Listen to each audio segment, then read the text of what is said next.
response you gave, your response was excellent, just because I think you're working in a law firm, aren't you? In fact, I think we've had dealings on the recruitment side, haven't we? Yeah. So you actually came out with a very good response, which was to identify the issues and then to say what you do with it. Slightly long-winded, but okay.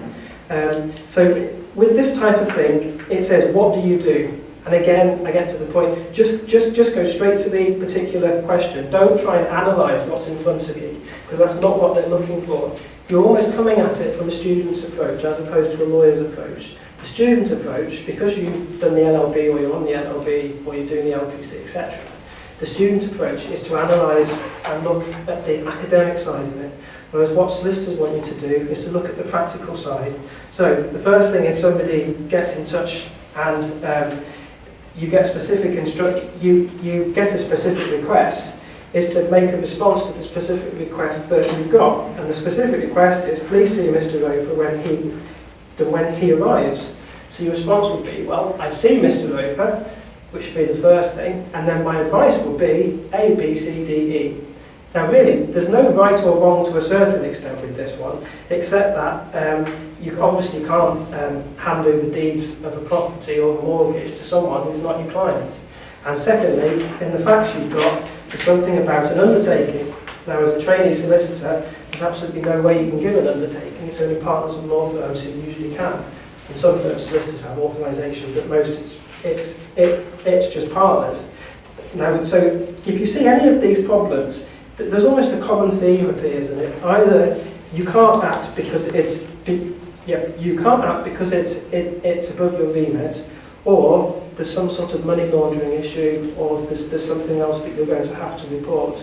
It's very rare that a law firm will actually give you a legal problem to answer and give legal points on, because about half the people who go along to interviews won't have done the LLB. They'll be GDL students, or they won't have even started the GDL because they'll be right at the start of the whole thing, which means that they have no law knowledge at all, which puts them at an unfair advantage, which means the law firms don't bother asking law questions because half the people there can't answer them.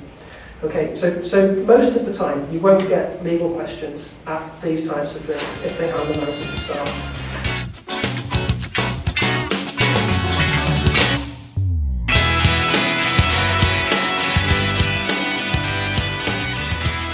What the firm are looking for is for you to give a legal response. So not to analyse it. So you analyse it, and you said, oh, it looks like it's a friend to a friend, and all seems very funny, and it's this, that, and the other. Legal. You've got to concentrate on just looking at it specifically from that angle. So if we start with this side, you've got facts, and it's also come in the post as well. And if you read all the way down to the bottom paragraph, it says, I hope you can advise me, David, and the American how to proceed.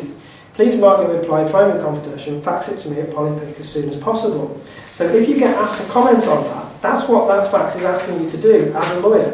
It's asking you to give advice to these three people.